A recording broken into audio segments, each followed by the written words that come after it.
তুমি ধোঁকা খেও না, এখনো সময় বাকি, এখনো হায়াত বাকি। এই তো সবে 20, এই তো মাত্র 25। আমার শায়েখ আল্লামা মুফতি মুশতাকুন নবী কাসিমি হযরত দামাত বারাকাতুহুম একদিন বলতেছিলেন, ওনার এক মাস্টার ছাত্র জীবনে, স্কুল জীবনে ওনারে পড়াইছিলেন শিক্ষক।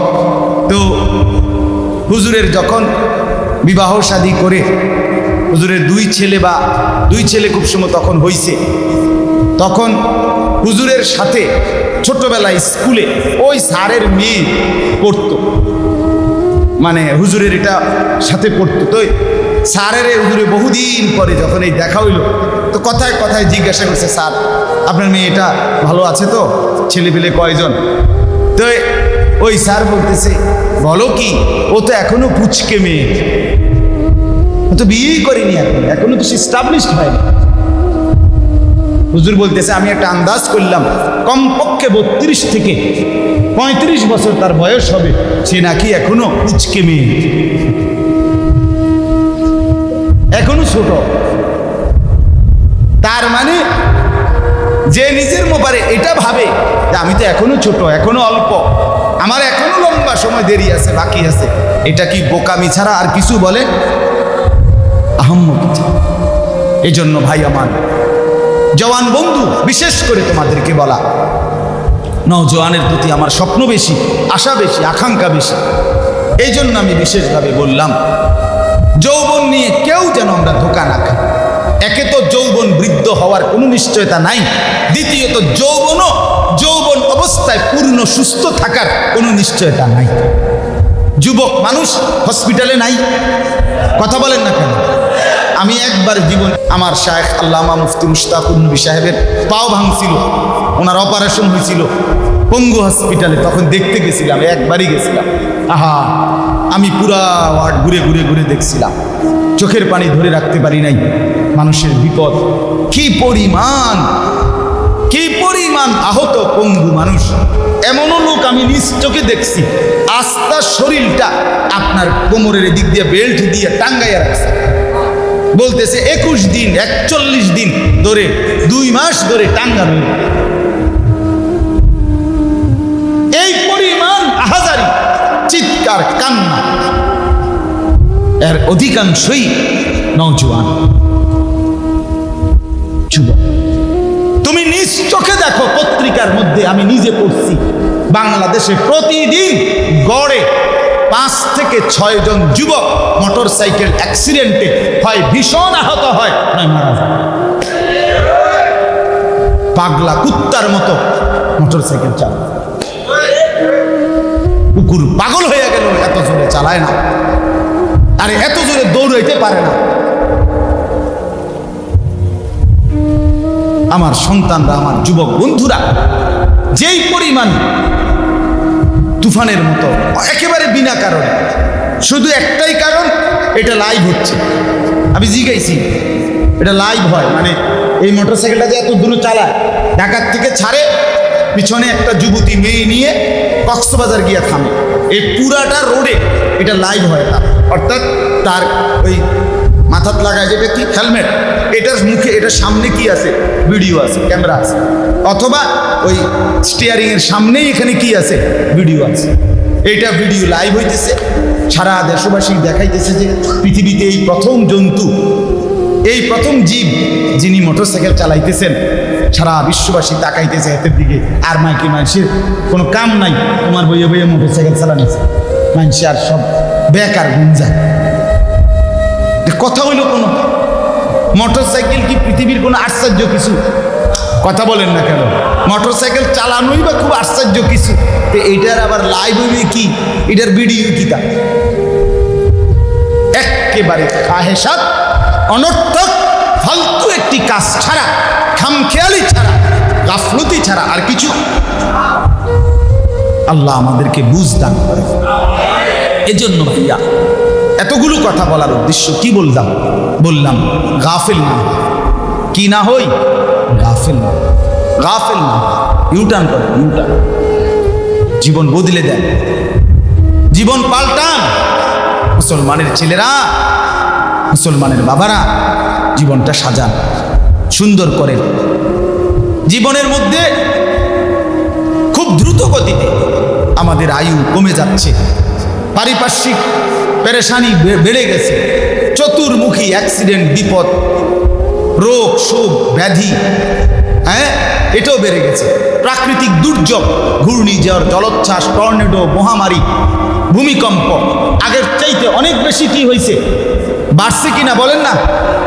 প্রতি মুহূর্তে আমরা বিশ্বাস করে জীবন উপভোগ করার টাইম ভাইয়া একদম অল্প, একদম অল্প, একদম অল্প। খুব বেশি দিন জীবন ভোগ করতে পারবা না। রোগ শোক ব্যারাম লেগেই আছে, মানুষ লেগেই আছে। প্রতিটা হসপিটালে আমরা দেবিদ্বার, মকবুল ভাই কুসুম গেছেন এদিকে, দেবিদ্বারের এই মাথার থেকে চেয়ারম্যান সাহেব ওই মাথা, শুধু হসপিটাল এখানে, মানে মানা হইলো না হইলো 100 হইল, শুধু উপজেলা প্রফারটা প্রতিটার মধ্যে রুগী। আমাদের কুমিল্লা টাওয়ারে হসপিটাল আছে, কুমিল্লা মেডিকেল ওইখানে, এরপরে স্টান আছে কুমিল্লা মুন হসপিটালে। আপনার বিশ্বাস করেন, আমি 2-4 বার যখনই যাই, মানে একটা মাছ বাজারে এত শিক্ষার নেই, এই পরিমাণ রুগীর ঠাসাঠাসি যাতায়াত, শুধু বিপদ। মানুষ কেউ সুখে নাই, সুস্থ নাই। মাত্র উনি বললেন এই যে বোন অসুস্থ, ঢাকা গেছেন। তাহলে পেরেশানি ছাড়া কোন মানুষটা আছে? কোন মানুষ? কার ঘরে 2-4 জন, কার ফ্যামিলি বংশধরের মধ্যে অসুস্থতা বিপদগ্রস্ত নাই এমন কাছে? বলেন, তাইলে আমরা কেন রঙের ঘুড়ি উড়াচ্ছি? বুঝতে শিখি ছেলেরা, বুঝতে শিখো বাবারা। জীবনটা শুধুই কেবল নষ্ট করে দিলে, এই মোবাইলটা দিয়ে যদি জীবন শেষ হয়ে যায়, জীবন গড়বে কখন? সময় তো আর মিলবে না, এই যৌবন তো আর ফিরবে না। আমি তো প্রায় বলি, আমার কোমর আর চলে না এখন, কোমরে ভীষণ ব্যথা, দোনো দিকে ব্যথা করে কোমরের মধ্যে। চোখে আপনার 2 বছর আগেও আমি কোনোদিন চশমা পরি নাই, আপনার এখন চশমা পড়তে হয় ছোট লেখা দেখতে হইলে। ঠান্ডা পানি, এই প্রচন্ড গরমের মধ্যেও আমি কোনো সময় এখন ঠান্ডা কোনো পানি, 7 আপ, দধি কিচ্ছু খাই, খাইলেই আমার গলা। আমি আস্তা 7 আপের বোতল বয়ানের শেষে খাইছি, ফ্রিজ থেকে নিয়ে 1 লিটার পুরা কোক 7 আপ খাইছি। কত খাইতাম আমি, তাইলে সে আমি সাক্ষী আমার জীবনের, আমার স্মৃতি আমার মনে আছে। আমার বয়স বরাবর 42 শুরু, শেষ হয় নাই, 42 শুরু হয়েছে, 41 শেষ হয়েছে। এই জন্য আমি অনুরোধ করি আমরা প্রত্যেককে, আপনারা মাহফিলে বসছেন, ইসলাহি মজলিসে প্রচণ্ড গরমের মধ্যে কষ্ট করেই বসছেন। এই কষ্ট করে বসার মূল ফিকির, মূল সার্থকতা হবে নিজের জীবনকে নিয়ে, নিজেকে নিয়ে একটু ভাবা। 1 প্লেট খিচুড়ি খাইলেন, 1-2টা জিলাপি দিল, বা কোনোখানে 1 ফোঁটলা বিরিয়ানি দিল, কতক্ষণ ঘুরে গেলে সম্ভব করে গেলেন, গাইয়া গেলেন আগের মতোই আমি। এটা আসলেই ভদ্র কোনো জীবন না ভাইয়া, এটা কোনো বিবেক বুদ্ধি সম্পূর্ণ মানুষের কাজ হইতে পারে না। আমি যদি নিজের মধ্যে কোনো পরিবর্তনের ফিকিরই না রাখি, দুনিয়ার সুখ যেগুলা, নারীর মধ্যে যে সুখ, এটা তো হালাল স্ত্রীর মাধ্যমে পাওয়া যায়, এটা তো পাওয়া যায়। দুনিয়ার খাদ্য খাবারের মধ্যে যেই তৃপ্তি, সেটা তো হালাল উপার্জনের মাধ্যমেও কি করা যায়, পাওয়া যায়।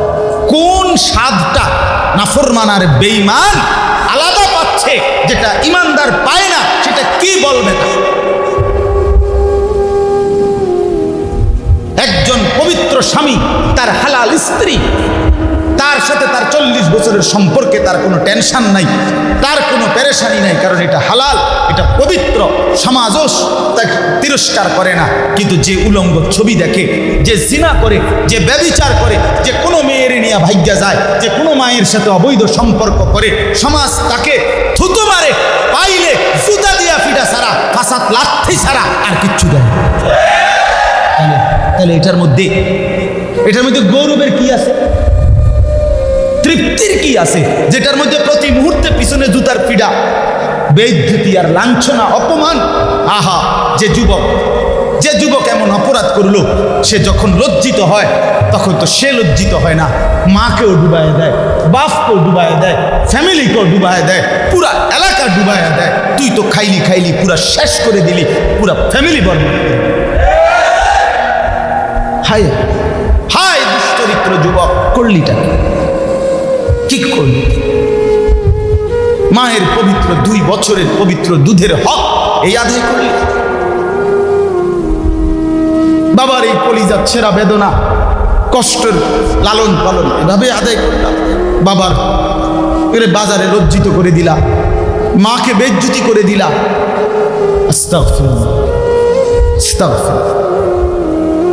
মা এই জন্য দুধ খাওয়াইছে, বাবা এই জন্য লালন পালন করছে। আমার তো 2 বছরের একটা মেয়ে আছে, রাতের 3টাও যদি বাজে আমি যাই, যতক্ষণ আমি না যাই আমার এই বাচ্চা মেয়েটা ঘুমায় না। যখন আমি আদর করি, আমার পাশে নিয়ে ঘুমাই তো ঘুমায়, দূরে থাকলে মোবাইলে কথা বলে একটু আধটু করে, বহু ঘুমাইছেন বা খাইছেন এরকম বলে। তো কি পরিমাণ আদর এক সন্তানকে মা বাপ মানুষ করে। সেই সন্তান যখন মা বাপকে বেইজ্জতি করে তখন মা বাবার জীবনের আর থাকে কি? সে যখন পরিবারটাকে বেইজ্জতি করে থাকেটা কি? মাদকাসক্ত হয়ে যায়, জুয়ায় অভ্যস্ত হয়ে যায়, জিনা করে, ব্যভিচার করে। আল্লাহ নবী সাল্লাল্লাহু আলাইহি ওয়াসাল্লাম বলেছেন, ভাইয়া পরিষ্কার হাদিস, নবী বলেন, মুদমিনু খামরিন কাআবিদি ওয়াসন, যে নেশা করে, মদ খায়, মাদকাসক্ত, যে রাসূল বলছেন সে সরাসরি মূর্তি পূজক, মূর্তি পূজকের মতো। কাফের মুশরিক মূর্তির পূজারীদের কোন আল্লাহর নবী বলেন সে হুবহু মদখোর। ওমান শারিবাল খামরা তারাকা সালাহ ওয়া ওয়াকা আলা উম্মিহি ওয়া খালাতিহি ওয়া আম্মাতিহি। নবীজি বলেন যে মদ পান করে তার প্রথম সে নামাজ ছেড়ে দেয় এবং আস্তাগফিরুল্লাহ, এবং এক সময় আল্লাহর নবী বলেন জঘন্য কথা বলছে, যে মদ খায় একটা সময় সে নিজের আপন মা, খালা, ফুফি, এমন নিকটতম তারা বা তাদের মেয়ে, এমন কারোর সাথে জিনা বা ব্যভিচারের কল্পনা করতে থাকে, চেষ্টা করে। আল্লাহ রসুল বলেছেন নেশাখোরের এই হালাত বলে। এজন্য জিনার ব্যভিচার, নারীর সাথে অবৈধ সম্পর্ক, মেয়ের সাথে আল্লাহ তাআলা কোরআনে বলছে, ওয়ালা তাকরাবুজ জিনা ইন্নাহু কানা ফাহিশা, এটা একদম নিকৃষ্ট কাজ। ওয়াসাআস সাবিলা, আল্লাহ বলে বান্দা এটা বড়ই মন্দ পথ, যে রাস্তায় তুমি হাঁটছো বান্দা এটা খুব খারাপ রাস্তা, খুব মন্দ রাস্তা, নিকৃষ্ট রাস্তা, জঘন্য রাস্তা। এই বান্দা, এই স্বাদ তোমার ভিতরে যে আকাঙ্ক্ষা, শাহওয়াত পূরণের, যৌন চাহিদা পূরণের, আমি খোদার কসম আমি হালাল ব্যবস্থা তোমার জন্য রাখছি বান্দা, একটু সবর করো, একজন পবিত্র স্ত্রী আমি দিয়ে দেব। আল্লাহ ডেকে বল, বান্দা অপেক্ষা কর, বাবা একটু অপেক্ষা করো, হালাল স্ত্রী মিলে যাবে। পবিত্র স্বামী স্ত্রীর পবিত্র বন্ধনে, স্বামী স্ত্রীর পবিত্র মিলনেই আজকে পর্যন্ত তুমিও আসছো, আমিও আসছি, ঠিক কিনা বলেন না কেন? এই পবিত্র বন্ধন দিয়েই তো এই পর্যন্ত মানুষের কি ধারাবাহিকতা না? ওয়াবাসসা মিনহুমা রিজালান কাসীরান ওয়া নিসা।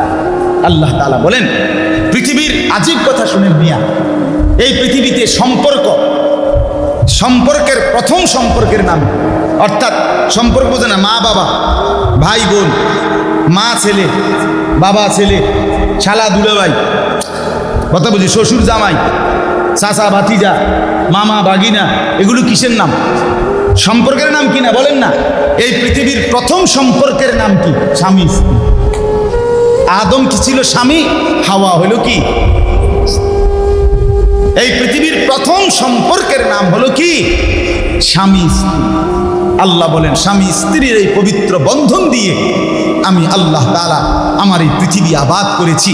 আমার এই পৃথিবী এই কোটি কোটি প্রজন্ম দিয়ে, মানব দিয়ে আমি আল্লাহ আজকে বিস্তীর্ণ করে সাজিয়ে দিয়েছি। সুবহানাল্লাহ। কেন পাগল হয়ে গেল? কেন মাতাল হয়ে গেল? এই জন্য ফিরে আসো যুবক। আমি বন্ধু ফিরাবার কথা বললাম, ইউটার্ন করো, ইউটার্ন। কি বলেন না? বদলে ফেলো, বদলে দাও, নিজেও বদলে যাও। আল্লাহ তাআলা তৌফিক দান। এখানে আমি একটা আয়াত পড়ছি, এই আয়াতটার তর্জমা বলি, তাইলে কথা শেষ।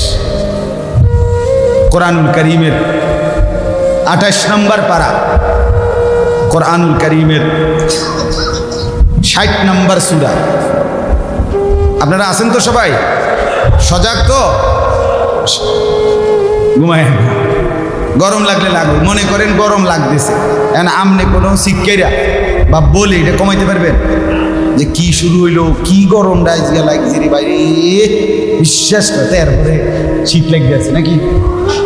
লাভ ফ্যান ফ্যান করে কি লাভ? কথা বলেন না, কোনো লাভ আছে? আমরা একবার শুনছি আর কি, দুইজন আলেম হাটহাজারী মাদ্রাসা, তো দুজনই ভালো আল্লাহওয়ালা আলেম। একদিন সকাল থেকে বৃষ্টি হইতেছে, বিকাল পর্যন্ত বৃষ্টি হয়েছে, কিন্তু মুষলধারে বৃষ্টি না, মানে অঝরে না, এই কুদ্দুর কুদ্দুর করে, একবার হয় একটু, আবার হয় না, আবার কুদ্দুর হয়, এই জিমাই জিমাই কুদ্দুর কুদ্দুর করে বৃষ্টি সারাদিন। তো আসরের পরে এই দুই হুজুরের একজন আরেকজনরে এমনি বলতেছে আর কি, যে কি শুরু হইলো আজগা, একবারে যদি বৃষ্টিটা হইয়া লাইতো, বুঝছেন না? ওইলে কি হইলেই তো একবারে হইয়া লাইতো, এটাই হাসিল ভালো। কি শুরু হইলে কুদ্দুর কুদ্দুর করে বৃষ্টি হইয়া। তো তখন ওই সাথের হুজুর উনি উনারে বলল, মৌলানা বুদ্ধিটা কারে দিলা? এই যে একবারে যে বৃষ্টিটা হইয়া লাগে ভালো ছিল, এই বুদ্ধিটা তুমি দিছো কারে? ইন্নালিল্লাহ। উনি সাথে সাথে লাভ দিয়ে উঠছে, আস্তাগফিরুল্লাহ, আমি তো অন্যায় করেছি। আসলেই তো এটা কি কইলাম, কথাটা তো আল্লাহকে বললাম যে খোদা তুমি এটা কি শুরু করছো? এরম জিমাইয়া জিমাইয়া না দিয়া একবারে দিয়ে লাইতে ভালো আছিল। তাই এমন বুদ্ধি দেওয়া কি ঠিক হইল? তো কাজে আপনি আমি বুদ্ধি দিয়ে কোনো লাভ আছে এখানে? রব্বুল আলামিন রাত বলেন, দিন বলেন, আলো বলেন, অন্ধকার বলেন, রোদ বলেন, বৃষ্টি বলেন, আগুন বলেন, পানি বলেন, গরম বলেন, শীত বলেন, সব কার দান? আল্লাহ। এজন্য মালিকের ফয়সালার উপরে খুশি থাকা, আল্লাহর ফয়সালার উপরে সন্তুষ্ট থাকা। মনে মনে ভাবেন, মাওলা এটুকু গরম সয়ে যদি জাহান্নামের গরম কমে যায়, জাহান্নামের গরম থেকে বেঁচে যাই, তাইলে বড় অল্প পুঁজিতে বড় লাভ বেশি হয়। ঠিক না বলে? চলেন তো এই আয়াতটি একজন মুমিন রাসূলুল্লাহ সাল্লাল্লাহু আলাইহি ওয়াসাল্লামের জামানায়, নবীজির জামানায়, নবীজির হাতে যারা কালেমা পড়ত, সাহাবী পুরুষ কিংবা নারী, এই আয়াতের হুকুমটা প্রথম শব্দটার মধ্যে নারী এই শব্দ ব্যবহার করা হয়েছে। বাকি তাফসীরের মধ্যে লিখছে মাফহুম, উদ্দেশ্য ব্যাপক, সকল ঈমানদার পুরুষ এবং নারী উদ্দেশ্য। আল্লাহ তাআলা আমাদের নবীকে বলছেন, বন্ধু পুরুষ এবং নারী, বিশেষ করে নারী, তারা যখন আপনার হাতে, আপনার কাছে এসে কালেমা পড়বে, ঈমান আনবে, তো আপনি তাদেরকে 6টি বিষয়ের উপরে বায়াত করাবেন, শপথ করাবেন। কয় বিষয়ের উপরে? 6 বিষয়ের। এখান থেকে আহলুল্লাহ যারা, সুফি সাধক যারা, যারা আল্লাহর বান্দাদেরকে বায়াত করায়, তাদের যুগ যুগ ধরে একটা মূল নীতি যে 6টি নিষেধ, এখানে এই বিষয়গুলোর উপরেও ওনারা বায়াত করায় যে এই কাজগুলো করা যাবে না, এই কাজগুলো কি করা একজন ইমানদার পুরুষ কিংবা নারীর জন্য নিষেধ। এরকম 6টি কাজ জিনিস আল্লাহ তাআলা এখানে উল্লেখ করছেন। আমি শুধু 6টা অল্প কথায় আপনাদেরকে বলেই শেষ করছি।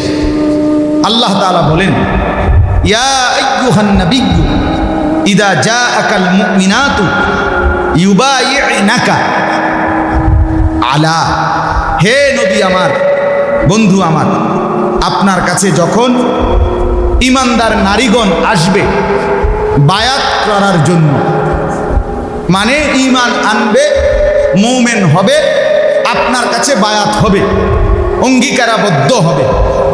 তাফসীরের মধ্যে লিখছে, হাদিসে আম্মা জান আয়েশা রাদিয়াল্লাহু তাআলা আনহা, কথাটা খেয়াল করেন, একেবারে পরিষ্কার বিশুদ্ধ হাদিসে আছে। হযরত আয়েশা রাদিয়াল্লাহু তাআলা আনহা ইরশাদ করেছেন, নবীজি মহিলা সাহাবীদেরকেও বায়াত করাইতেন, কিন্তু আম্মা জান আয়েশা বলেন, আল্লাহর কসম, মা মাসসান নবিয়্যু ইমরাআতান কাত্তু, নবীজি জীবনে কোনোদিন কোনো ভিন নারীর হাত স্পর্শ করেন নাই। কোনো ভিন নারী নবীজির হাতে হাত রেখে বায়াত অঙ্গীকারাবদ্ধ হয় নাই। মা মাসসান নবিয়্যু ইমরাআতান কাত্তু, কখনোই কখনোই ভিন নারীর সাথে আল্লাহ নবী সাল্লাল্লাহু আলাইহি সাল্লাম সর্বসময় মৃত্যু পর্যন্ত আজীবন 100% 100 পর্দা রক্ষা করে নবী চলছে। কথা বুঝেন নাই? আরেকটা উদাহরণ হাদিসে আছে। আম্মা জান আয়েশা রাদিয়াল্লাহু তাআলা আনহা বলেন, একদিন নবীজির হুজরা, আম্মা জান আয়েশার কামরা, এটার বাইরে থাইকা হযরত আয়েশা রাদিয়াল্লাহু তাআলা আনহাকে ডাক দিয়ে বলছেন একটা কিছু দেওয়ার জন্য, যে কোনো একটা জিনিস বলছে, ওইটা দাও তুমি আমাকে, আমি বাইরে দাঁড়াইছি, মানে পর্দার আড়াল থেকে দিয়ে দিতে বলছে তাড়াতাড়ি। হযরত আয়েশা রাদিয়াল্লাহু তাআলা আনহা ওই জিনিসটা নিয়ে দাসীর হাতে দিছে, তুমি দিয়ে দাও পর্দার আড়াল। ওই দাসী পর্দার আড়াল থেকে, বা অন্য কোনো নারী, যে কেউ হইতে পারে, এই পর্দার আড়াল থেকে হাত বাড়াইছে এটা দেওয়ার জন্য। নবীজি সাল্লাল্লাহু আলাইহি সাল্লাম হাতের এই কবজি পর্যন্ত দেখেই তিনি বুঝছেন এটা ওনার স্ত্রী আয়েশার হাত নয়। সাথে সাথে ডাক দিয়ে বললেন, আয়েশা, এই হাত ভিতরে নিতে বলো, তোমার হাত দিয়ে দাও। কি বোঝা গেল? রাসূলুল্লাহ সাল্লাল্লাহু আলাইহি ওয়াসাল্লাম পর্দার ব্যাপারে কতটা গুরুত্ব দিয়েছে। এ ছেলে ভাইয়া, তুমি দীর্ঘক্ষণ ধরে গাফেল, তুমি দোস্ত অসুবিধা হইলে বাইরে রোদ পাও, যাও গা ভাই, বাইরে চলে যাও। তোমারে বলছি, তোমারে, তুমি চিনো না আমারে, আমার চোখ টর্চ লাইটের মধ্যে। হাসাহাসি করো কেন? তোমার অসুবিধা হলে তুই বাইরে অনেক ছেলে দেখো মোবাইল টিপতেছে। এখন আমি তো দেখি যে অনেক ছেলে এখনো আছে বাইরে। বেটা গাফেল আমি পছন্দ করি না।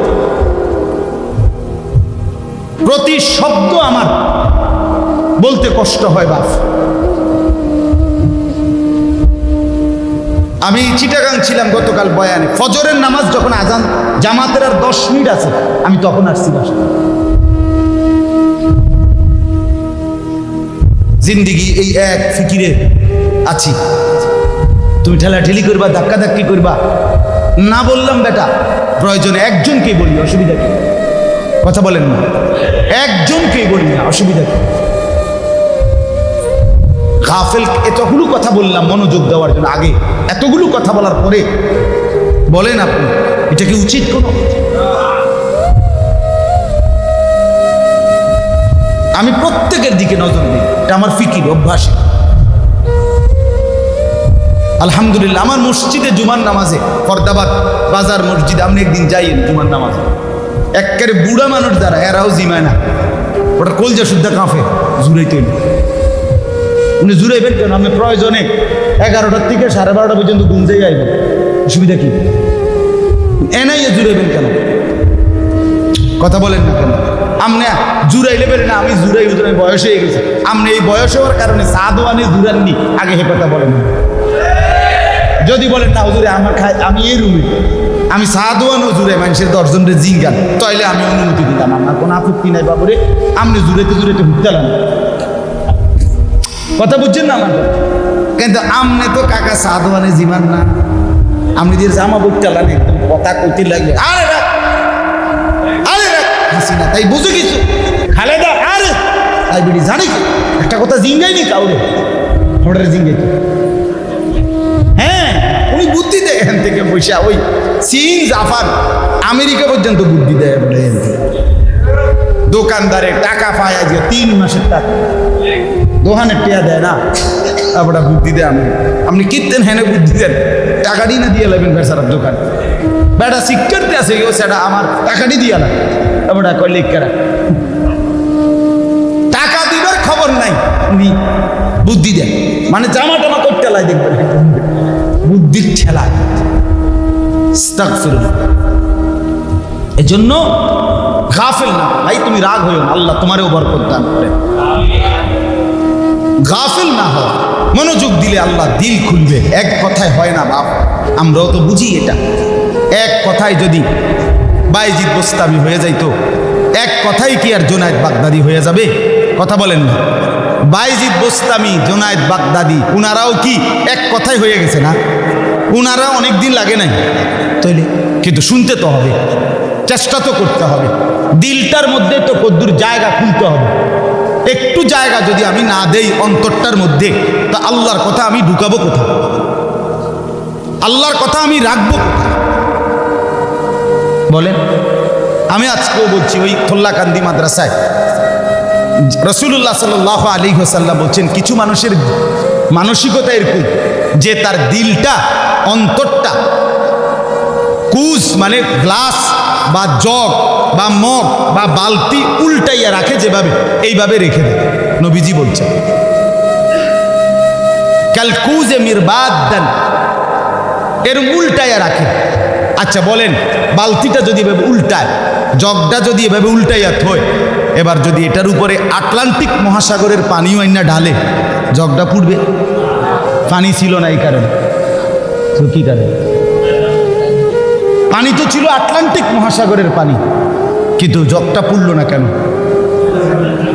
ঠিক রাসূলুল্লাহ সাল্লাল্লাহু আলাইহি ওয়াসাল্লাম বলেন, যে মানুষটা গাফেল হয় সে তার দিল উল্টায়, যে একটু মনোযোগ দেয় আল্লাহর দয়া 1000 গুণ তার প্রতি ধাবিত হয়।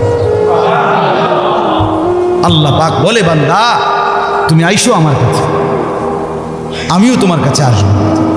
তুমি 1 বিঘত আসলে আমি 1 হাত আসবো, আল্লাহর ওয়াদা। তুমি যদি 1 হাত আসো, আমি আল্লাহ তোমার কাছে 2 হাত আসবো। আল্লাহ বলছে, তুমি যদি হাঁটতে হাঁটতে আসো, আল্লাহ বলে, বান্দা বিশ্বাস করো, আমি রহমত নিয়ে দৌড়তে দৌড়তে আসবো। ইন আতাইতানি লাইলান আতাইতুকা লাইলান ওয়া ইন আতাইতানি নাহারান আতাইতুকা নাহারান। রব্বুল আলামিন বলে, বান্দা গুনার নাফরমানি নিয়ে তওবা করার জন্য তুমি যদি রাত গভীরে আমি আল্লাহর কাছে আসো, আমি রব্বুল আলামিন সমপরিমাণ মাগফিরাত নিয়ে সেই রাত্রি নিশিতেই তুমি বান্দার কাছে আসবো। বান্দা তুমি আইসো, তুমি যদি দিনের আলোয় আসো, আমিও মাগফিরাত নিয়ে দিনের আলোয় আসবো। আল্লাহ বলে, যদি আসমান ছোঁয়া গুনাহ নিয়ে আসো, আমি মাওলা ওই পরিমাণ মাগফিরাত নিয়ে তোমার কাছে আসবো। তুমি শুধু ওয়াদা দাও, আর করবা না। তুমি শুধু ওয়াদা দাও, ছেড়ে দিলাম আল্লাহ গুনাহ নাফরমানি। তুমি শুধু বলো, আল্লাহ মাফ করে দাও, আমি মাফ চাচ্ছি। আল্লাহ বলেন, আমি যদি এই 3 জিনিস বুঝ পাই, আমি যদি এই 3 কথা বুঝে পাই, 1 হলো আল্লাহ গুনাহ ছেড়ে দিলাম, 2 হলো আল্লাহ গুনাহ আর করব না ওয়াদা দিলাম, 3 হলো মাওলা আমি মাফ চাচ্ছি, আপনি মাফ করে দেন। আল্লাহ বলেন, কসম বান্দা আমিও মাফ করে দিলাম। হ্যাঁ দেব মাফ, ওয়াদা দিলাম। তুমি এসো, এমন মেহেরবান মালিক কই পাবে, যিনি সর্বাবস্থায় 24 ঘন্টা মাফ করতে রাজি। নবীজি বলছে, আল্লাহ নবী সাল্লাল্লাহু আলাইহি সাল্লাম বলছেন লা আনিনুল মুস্তাগফিরিন আহাব্বু ইলাল্লাহ মিন জাজরিল মুসাব্বিহিন।